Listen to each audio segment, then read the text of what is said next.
Friends, shall we put our palms together? May our respect be to the Buddha, who is perfectly enlightened and the blessed. Namo tassa bhagavato arahato samma sambuddhassa. Namo tassa bhagavato arahato samma. Namo tassa bhagavato arahato samma sambuddhassa. Friends in the Dhamma, blissful Vesak is around the corner. Next week we are going to celebrate Vesak. Blessed are we in this Buddha era to come across the precious teachings of the Buddha. Human life is very precious, and the purpose of this precious human life should be perfection. Nothing less than perfection. But perfection is the enlightenment. Each and every one of us, we have dedicated ourselves to follow the path of the Buddha. The journey has begun. Sooner or later, once we fulfill our perfections, cultivations, eventually we will realize that supreme enlightenment, the cessation from suffering. Friends, be happy and joyful that each and every one of you here today got together to listen the Dhamma, understand the Dhamma, and practice the Dhamma. Dhammachari sukhang seti asming loki paranghicha. People who practice the Dhamma, they become happy in this life and they become happy in lives to come. Well, as you all know, the topic for today is what is the unique discovery of the Buddha?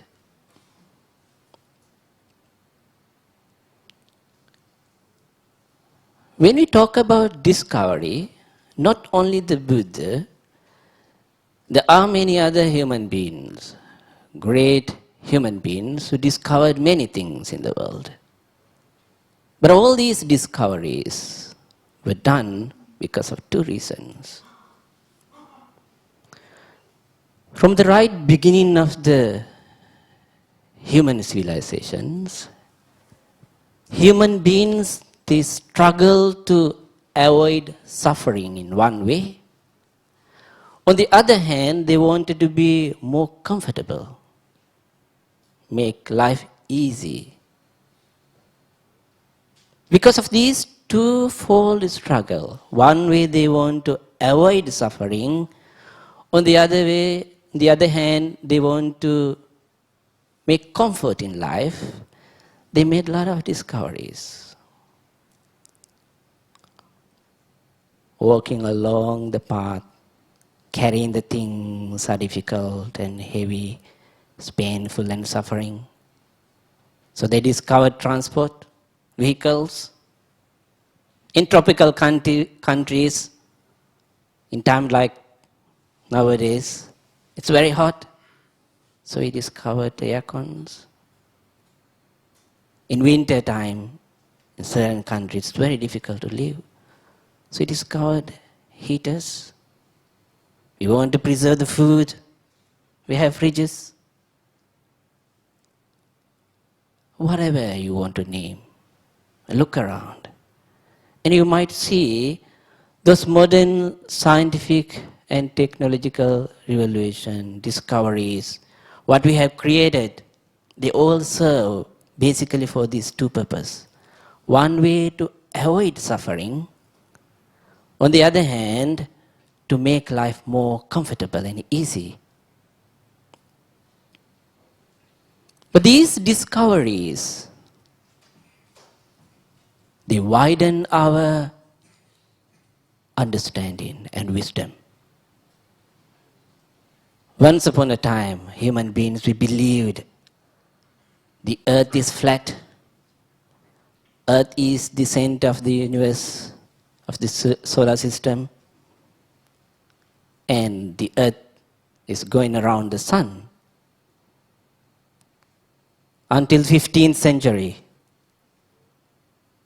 Nicholas Copernicus revealed the Copernicus theory and proved that in fact the sun is the center and the earth is revolving. Until that time we believed in it. So that broadened our wisdom and understanding. Some of these discoveries, they change our attitudes towards life and our way of thinking. In 18th century, when Charles Darwin, he discovered and proposed evolution theory. And we changed our attitude towards life and we started to think differently. And before that, we believed in creation. Not only that, these discoveries, they change our lifestyle. Imagine your life without electricity today. In 18th century, Michael Faraday discovered electricity and it has affected our life a lot. Our lifestyle has changed. So all these discoveries, one way they broaden our wisdom and understanding, they change our attitudes towards life and way of thinking, as well as they change our lifestyle. But that's not all. They also have defects, side effects. Scientific discoveries not only bring benefits, but also disaster. 1940s, one of the scientific project, Manhattan Project, and together there they produce the atomic bombs. And today whole humanity is threatened by these atomic bombs. Now from here let's move to discoveries of the Buddha. Can we see the similarities between these discoveries and the discovery made by the Buddha? Well, as you all have heard, Prince Siddhartha, he lived a luxurious life until he was 29 years old. One day while he was going from his palace to pleasure park, on the way he happened to see an old man, very, very old man, very weak, fragile, and his hair was grey and he was walking along the road. Another time he happened to see someone who was very, very sick, undergoing pain and suffering. Another time he happened to see someone who is dead and gone, a dead body. Having seen the miseries of life, of old age, sickness and death, he wanted to find a way how to avoid the death, how to avoid old age, how to overcome sickness. Then it is said, he set out a journey, he gave up his kingship, pleasure, wealth, power, popularity, and he wanted to find a solution. So this unique human being also had the same struggle. A struggle to avoid suffering and look for more comfortable way in life. And that was the beginning of his journey. Then Buddhism also, his discovery, brought into the world broader understanding. And the teachings of the Buddha, the Dhamma, it changed our attitudes towards life and way of thinking. And not only that, it changed our lifestyle. But it doesn't have side effects. Not like scientific discoveries.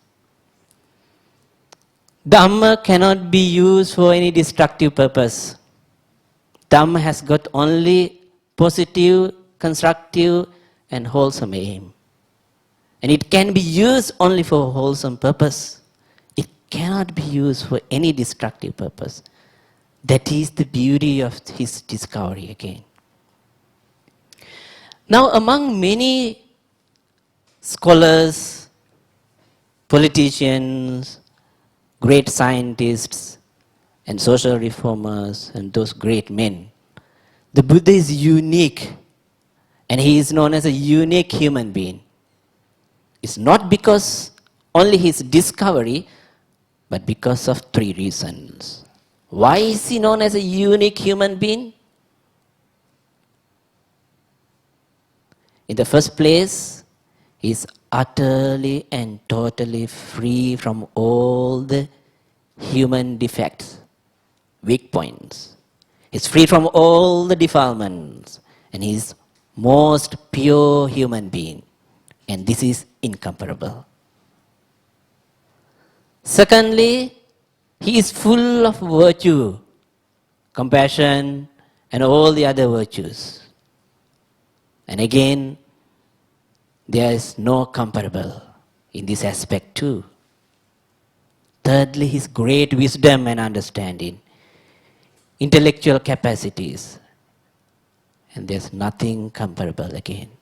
Because of these three aspects of his perfect purity, his perfect compassion, and the perfect wisdom, he is recognized as a unique human being. And he made a unique contribution to the humanity. The discovery of the Buddha, which is the Dhamma. Now we come to our topic with this background.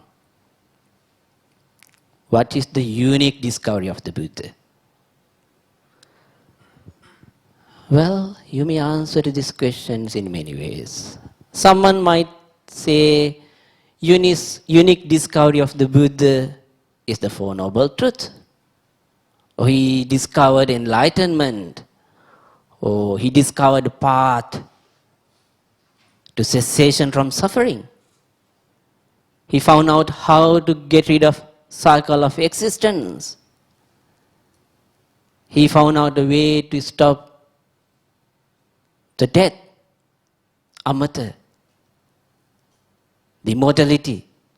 There can be many such answers. All these answers are correct.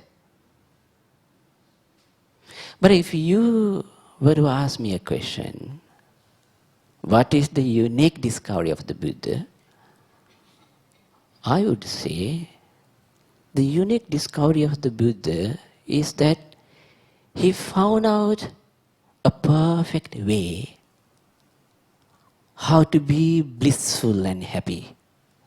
So for me, the unique discovery of the Buddha is how to be happy. How to be perfectly happy and peaceful.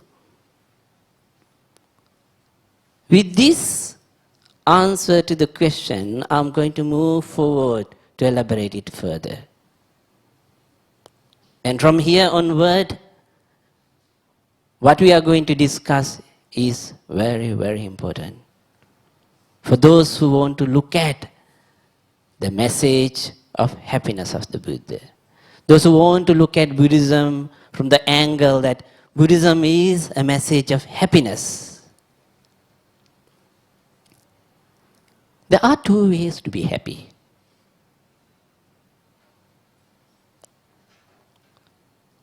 One way is to satisfy the desire. We have different desires in our mind. And when we satisfy that desire, we become happy. Suppose you feel like eating a chocolate. Then you eat it. You feel happy, contented. You have desire in fall in love with someone. So you fall in love with that person and you start a relationship. You feel happy. You have a desire of getting a job. You achieved it. You feel happy. You have desire of having a house for yourself, having a car for yourself, whatever you want. And when you achieve that, you feel happy. That's very practical, very, very immediate. So one way of being happy is satisfying the desire. And that is what we all are looking for. Buddha says, Sukha kamani bhutani. All the living beings, they are running after happiness, searching after happiness, seeking after happiness. Everyone wants to be happy. No one wants to be unhappy. So one way of becoming happy is satisfying the desire. It's understood. But there is another way of being happy. Another path to become happy. What is that path? What is that way? It is to destroy the desire itself. In the first place, if you do not have desire to eat chocolate, then you are satisfied, fully satisfied. In the first place, you do not have desire anymore to fall in love with someone, and you are perfectly peaceful. You do not have that need. If you are not thirsty, why do you want to force yourself to drink water? Once you are perfectly satisfied, there's no need to force yourself. So another way to be happy is destroying the desire itself. The moment you do not have desire, and there's nothing to satisfy. So these are the two ways to be happy.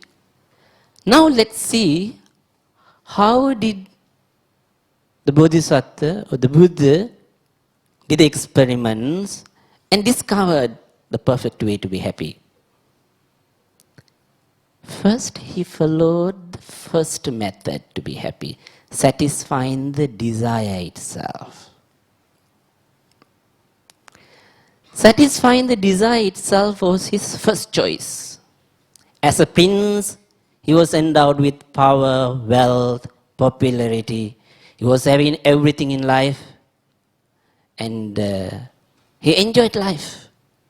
Whatever he wished for, all his wishes are fulfilled. Whatever he looked for, all are achieved. Being in his prime youth and wealth, power, and whatever he wanted to achieve, he achieved everything.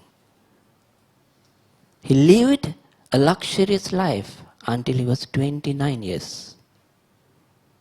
He married to a beautiful princess. And he had many other princesses. And whatever you and I, ordinary human beings, we are looking for, he achieved everything. But was he satisfied? Was he happy? In the first place, if he were to be satisfied and happy, he would not have left the palace.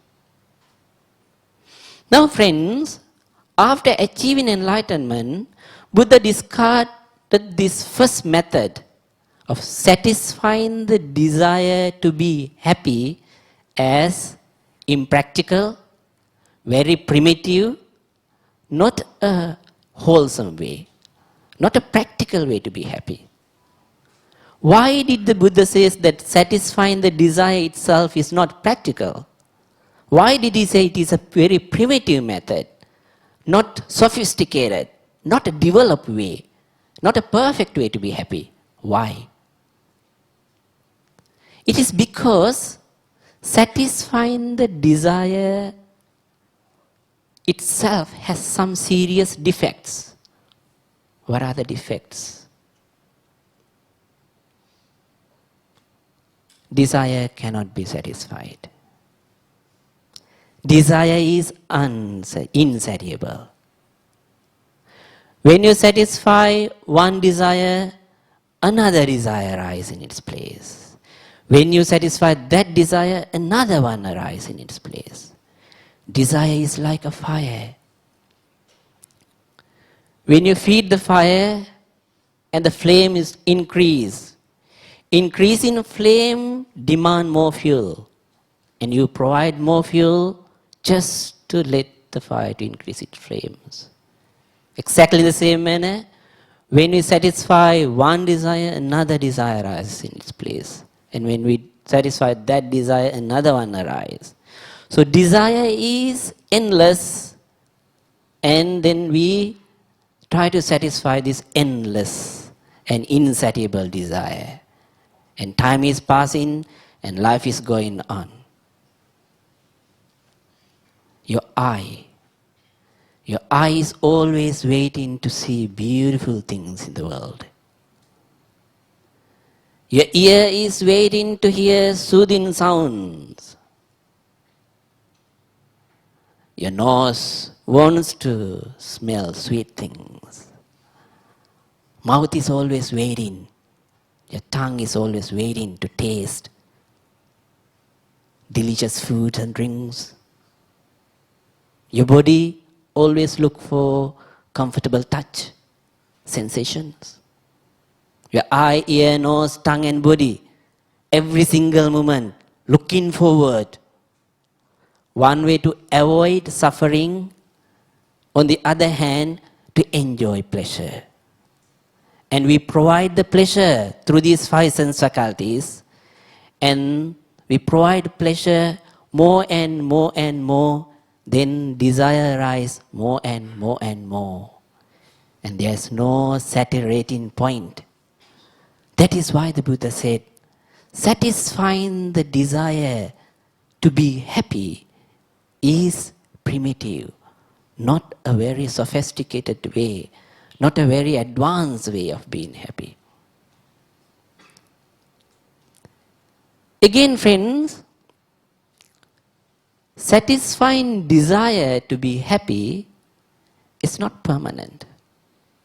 And if you look at them very carefully, in order to be happy, we have to provide the pleasure again and again and again.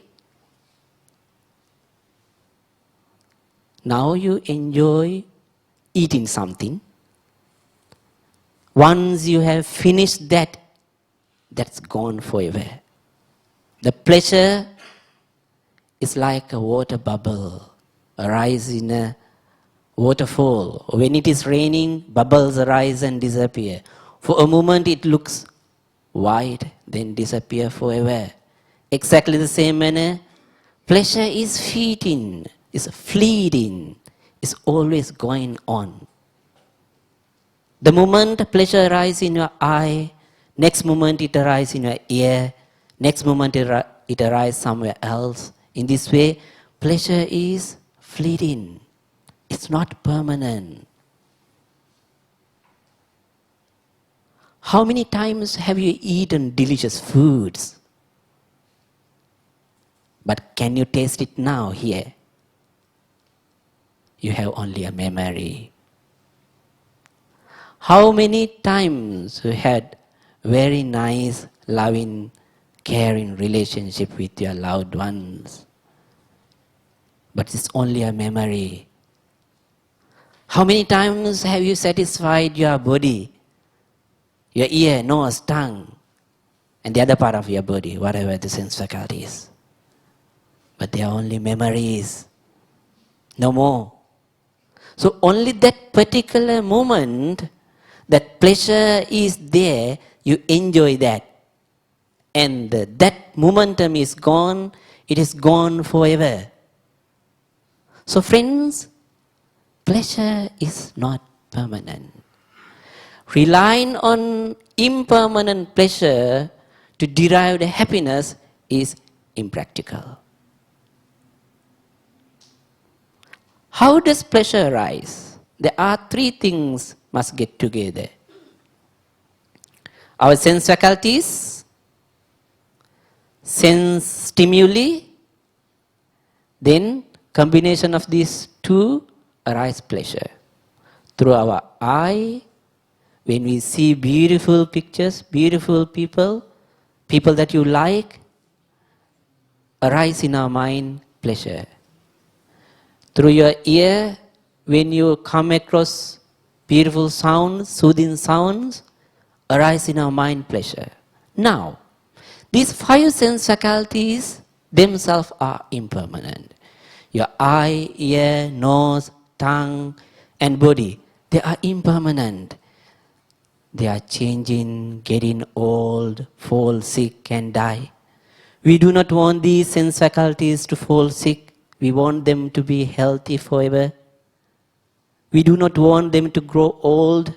We want them to be young forever.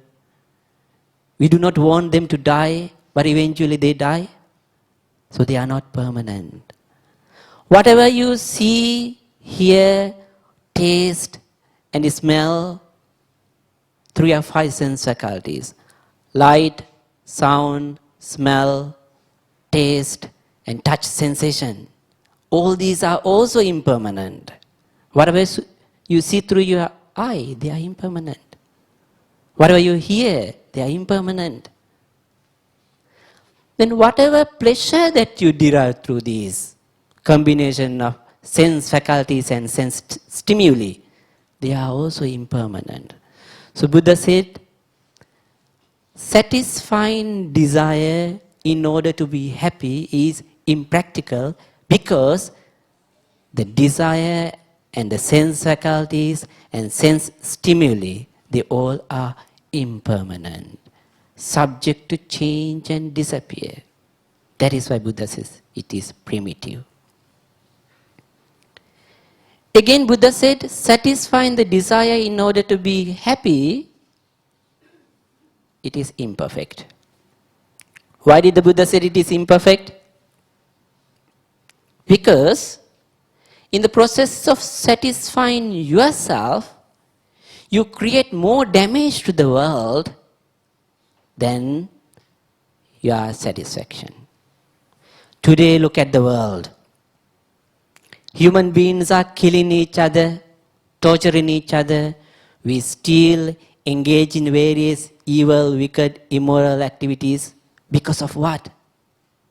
Because we want to satisfy our desire.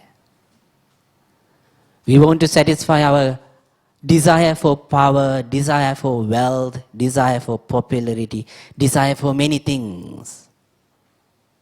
In the process of satisfying this desire, we bring so much damage to the world. Hundreds and thousands of human beings are killed. Some of them are imprisoned. We keep a lot of animals imprisoned. Why? For our pleasure. Then we can go to the zoo and see them. We imprison a lot of animals for experiments, to the research, the library research. Why? Then we can get cured from our diseases. And all these arise because of desire for this and that. Well, in the process of satisfying the desire, the Buddha says, we bring so much damage to the world, and because of that, satisfying the desire in order to be happy is not perfect way. It's not a worthy way. It's not a wholesome way. So because of these serious defects, Buddha discarded the first method. Satisfying the desire is not the way. Then having understood it, he gave up his princely life, wealth, power, popularity, and he went out of the palace. And he wanted to look for another way. What is the second method? What is the second method? Sorry? No? What is the second one? I said the second way to be happy? Destroying the desire itself. Now he tried the first method. It doesn't work. Now he is going to try the second method. Destroying the desire itself. But in fact, before the Buddha, Indian sages, spiritual practitioners, they in fact knew If we can destroy the desire, problem is settled. So because of this understanding, there were many hundreds and thousands of human beings who dedicated for a spiritual practice with the intention of destroying the desire itself. But nobody knew how to do that. There were two popular methods to destroy the desire.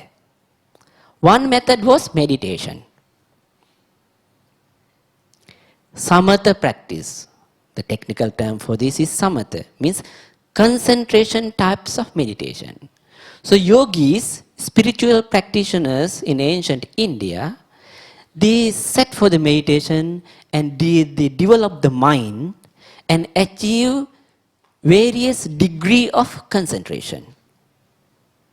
And in ancient time, they managed to achieve 8 lofty stages of mind, more sublime and more superior types of concentration. Through achieving concentration, they suppress the desire. They weaken the desire and the defilements. By suppressing, by weakening the desire, they achieve first, second, third, fourth, fifth, sixth, seventh and eighth levels of the mind, which are known as jhanic levels. Absorption, ecstasies, highly concentrated, lofty status of the mind. And they become so happy, joyful and utterly peaceful. So Bodhisattva also followed this method. And he developed 8 concentration and he achieved various kind of psychic powers and abilities. But he has got a problem. What was the problem he found out? He noticed, in fact, through this method, what the people do is suppressing the desire, not destroying the desire.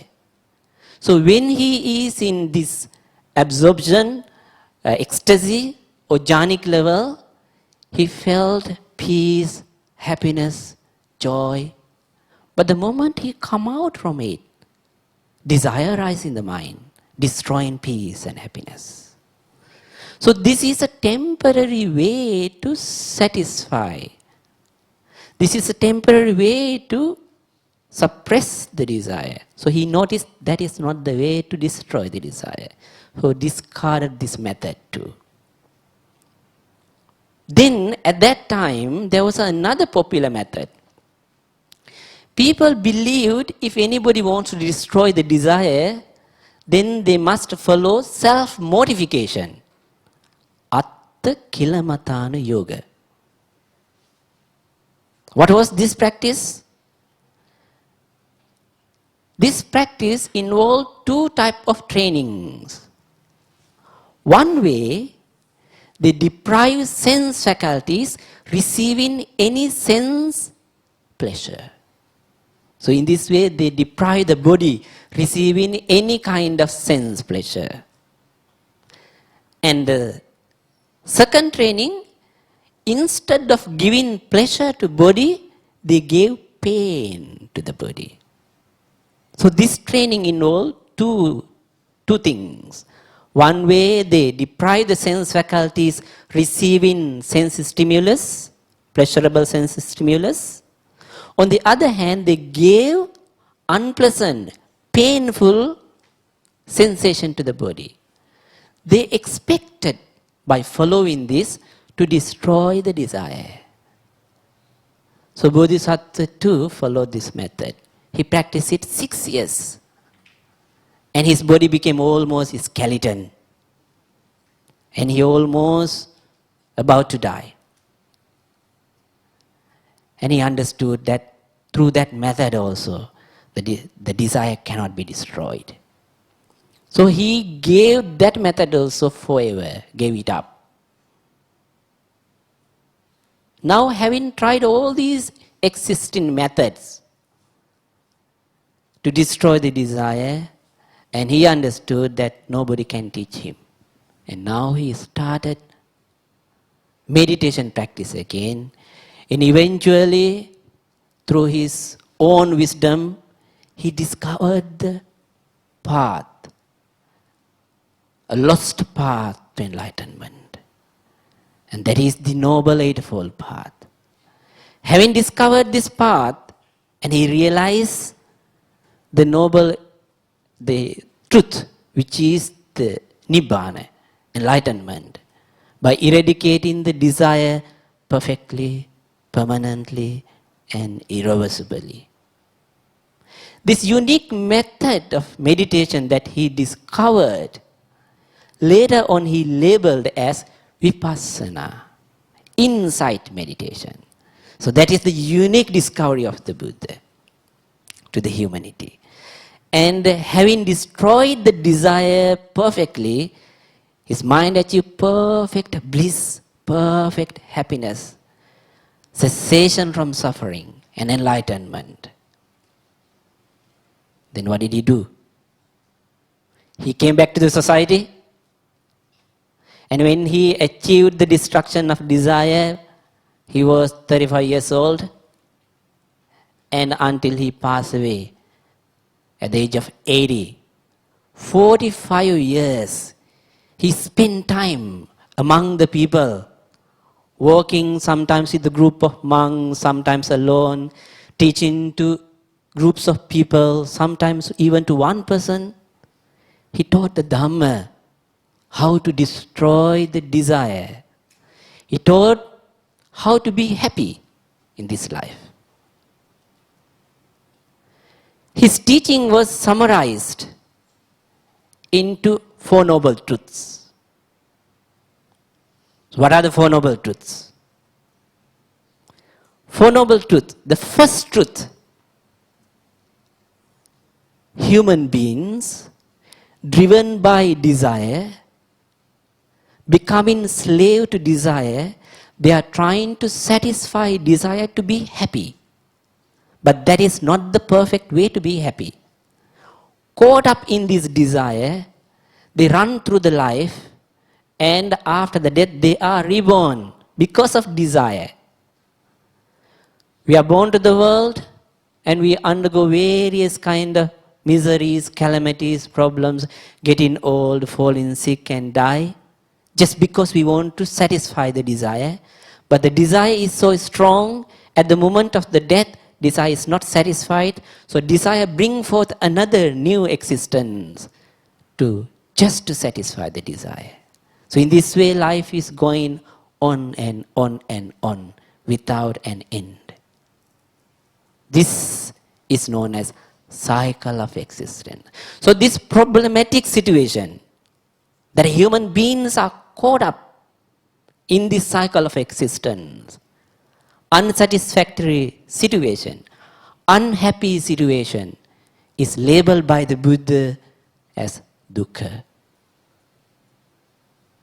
Second truth deals with why we are unhappy. Why can't human beings be perfectly satisfied? Because of wrong approach to happiness. Human beings, they are looking for happiness through satisfying the desire. But actually, the cause of the problem is desire itself. So the second truth point out exactly what is the cause of this problem. Is the desire. Third truth. Third truth point out, if you want to be perfectly happy and blissful, what should be done? That is destroying the desire itself. So the destroying the desire itself is known as Nibbana. Nibbanang paramang sukhang. Nibbana is the supreme happiness. And it is the sublime peace, joy, and happiness. And the fourth truth gives us a systematic way, teach us how to be happy by following a systematic path of ethical, spiritual, and intellectual development. By following this Noble Eightfold Path, someone can eradicate the desire and achieve the perfect bliss and happiness. So friends, Buddhism is nothing but it's a message of happiness. A prince who lived 2500 years back, he wanted to find out the way how to be perfectly happy. And he did the experiments and discovered the path, a unique discovery, how to be happy. And he proclaimed it to the world. Today why I selected this topic is because Vesak is around the corner. And I tried my best to make it more simpler. And I cannot go beyond this level. So this much is enough as a talk. But if you have got any questions, we can spend a bit of time for Q&A session.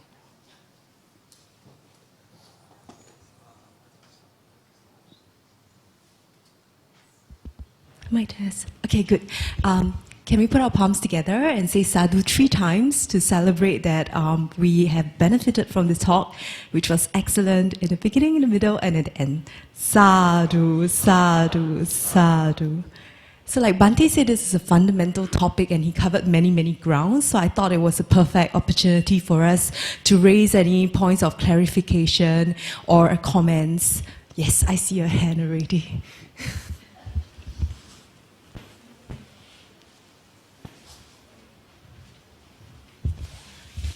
Yeah, thank you, Bhante, for the wonderful talk on Buddhism and especially desire. Okay, generally I acknowledge that desire is bad, especially for the achievement of enlightenment. But I want to ask you about this wholesome desire, especially for us lay people here, we have got the wholesome desire. So if we can achieve a level of wholesome desire and then not crave for the desire when it is not present, but enjoy it while it's present. For example, if there's food, we enjoy the food. If there's no food, we're okay. We are not craving for the food. If there is a game that we want to enjoy, we enjoy the game. If no game, we don't enjoy. Now, I want to bring up a very sensitive example. If there's sex to be enjoyed, we enjoy the sex. But if the partner is not willing, then we just say we're okay. We're not affected by our partner's unwillingness. And if we want to go for a spiritual trip, the spiritual trip is present, we enjoy the trip. If the trip is not present, we don't enjoy the trip. So if we can reach that level as a lay person, is that not good for us? There are 2 things we need to understand. One thing is needs, the other thing is wants. Those who strictly practice to destroy the desire, Buddha recommend them to have needs. There are needs. Needs are to be fulfilled. What are the most basic needs? Food, clothes, shelter, medicine. These are needs, most basic needs. But other than these most basic needs, there can be secondary type of needs as well. But these are the most basic needs. Whether we are monks or nuns or lay people, if you want to strictly dedicate for the practice of yogi life or meditative life, these are the 4 basic needs that we can fulfill. But actually, other than the needs, there are a lot of wantings. Wantings are desire. For lay people, Buddha said you can have your wants with understanding. You can have your wants with understanding. So that is why Buddha never said that you should not get married, you should not have children. Buddha encouraged lay people to enjoy the lay life, get married, have children, good family life, and achieve both material and spiritual life, to have people-friendly government, social integrity. All these are encouraged by the Buddha. So your wantings are to be fulfilled in a civilized way, wholesome way. So wholesome desires are all right to be fulfilled. But we should not be attached.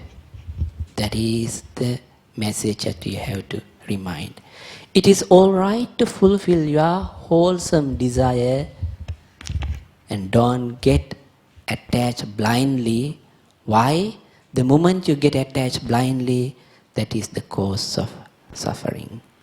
But those who are monks and nuns, Buddha strictly advise to fulfill only the needs and to cut off all the wants. But even for those monks and nuns, wanting to destroy desire itself is a must. So, I don't like to use the word desire, but if you want to put in that way, desire to destroy the desire is a must. But here we don't use the term desire, rather we use the term will. Your willpower to destroy the desire, because it is more wholesome. So we don't use the term desire, because the moment we use the term desire, it has got connotations or with negative defilements. So for wholesome wishes, we use the word will. That is a better word to be used. Thank you. What about this side of the hall? Are there any questions from here? Is anybody? Okay, yes, sister. Bhante, just with reference to what you just mentioned about the willpower to destroy desire, how does one increase one's willpower? Is it through insight meditation or is it just intellect and wisdom? In Buddhist practice, you can see there are various practices. Offering to the Buddha, Dhamma and Sangha, puja you just did, meditation, Dhamma discussions, reading Dhamma books, contemplation, charity. All these are one way or another way catering for same thing. What is that same thing? They all leads one way or another way to eradicate greed, hatred and delusion and increase wholesome states of the mind. So we cannot say only one method is superior than the other. But among all these methods, again, meditation is considered as the superior method.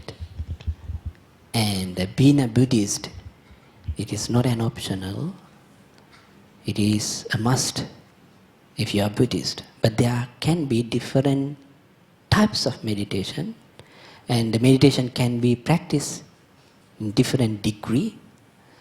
So even for someone who read a Dhamma book, and after reading Dhamma book, if that person were to sit somewhere and were to contemplate on what he learns, it itself is a form of meditation. While traveling in the bus, if someone were to pay attention to his or her own breath and try to develop mindfulness, it itself is a form of meditation.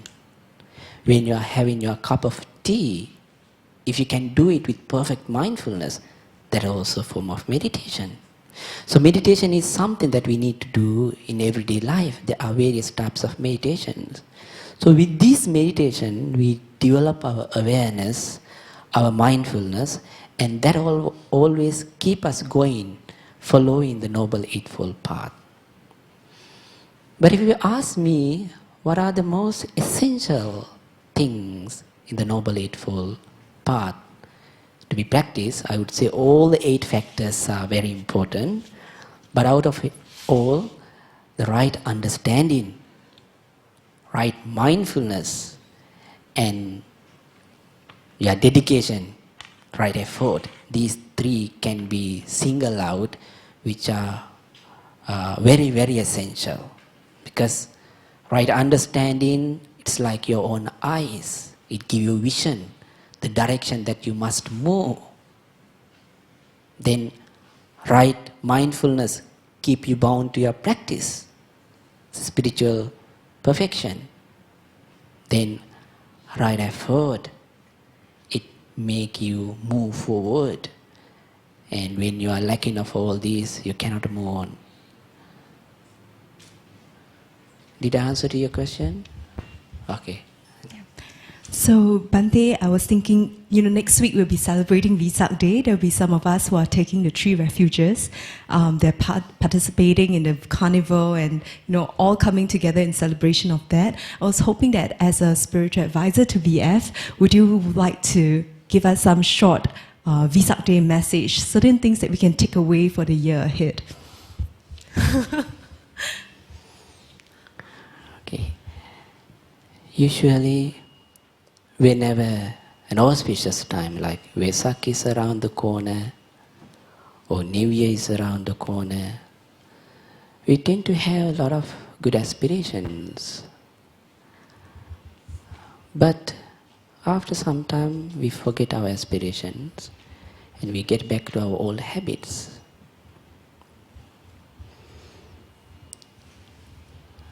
Life is very precious. Don't take it for granted. Buddha says, Kiccho manussa patilabo. Rare is this human life, and we have achieved this wonderful human life. We have got capacity, capability, and opportunity to practice the Dhamma, and we can be perfect human beings. But the perfection does not come out of nothing. It needs constant practice and dedication. This is a spiritual journey that we all have started. And we must move on towards the right direction. Some of them are moving faster, some of them are moving slower. It doesn't matter as long as you are moving. But if you are stagnant there, it's a problem. So do not let yourself to be stagnant. Move forward. Move towards the right direction. Don't waste your time. Life is precious. Buddha says, Kiccho buddhanang upado. Rare is the rising of the Buddha in the world. Buddhas do not arise in the world often. And even though the Buddha is not living today, this is still the era of the Buddha. Kiccho saddhamma savanang. Dhamma is rare in the world. And Dhamma doesn't appear always. But this is a precious time again. Dhamma is still fresh and readily and easily available for everyone. What should be done by the wise human beings? Whenever, wherever it is possible, to keep away from evil, whenever, wherever it is possible, to cultivate the good, whenever, wherever it is possible, to purify the mind by practicing the Noble Eightfold Path. And if we dedicate ourselves in this way, and if we make strong spiritual aspirations in this Vesak, to move towards this direction by following the Noble Eightfold Path, sooner or later, when we fulfill our paramis, perfections, we will achieve that supreme enlightenment. So those who set up the journey in this way, they will move from dark to light, they will move from light to light. And when the favorable conditions arise, they will achieve the perfect enlightenment. In order to do that, you must start from somewhere and keep on moving. Even something simple can be practiced to a great extent. So, in this Vesak, if you can give up one of your bad habits and practice it, not to repeat it, that itself is a great aspiration. We have a lot of bad habits. And if you can pick up one, and from Vesak day onward, you decide from today onward, I'm not going to repeat it in my life. And you take conscious actions, be mindful, and dedicate yourself for this spiritual aspiration. And then when you celebrate your Vesak next year, you will feel joy and happy. Or if you can practice something positive, there are a lot of wholesome practices that we have not introduced to our life. You can start introducing something to your life. Today onward, I'm going to practice 1 minute meditation. Or I'm going to radiate loving kindness meditation towards all the living beings in the morning, 1 minute. Or before I start driving, I'll radiate loving kindness towards every living being. Or from this Vesak onward, I'll make it a point to come to Buddhist fellowship at least once a week or once a month. Or any kind of good aspirations. Or I will go to dedicate myself for this spiritual practice, or that is spiritual practice, or do charity, or whatever. There can be many such kind of good aspirations. So if you can make such aspiration and move on, that will be great. And you don't need to have so many aspirations, just one will do. I think this is enough, correct? Thank you very much, Okay. Bhante. Can we put ourselves in Anjali?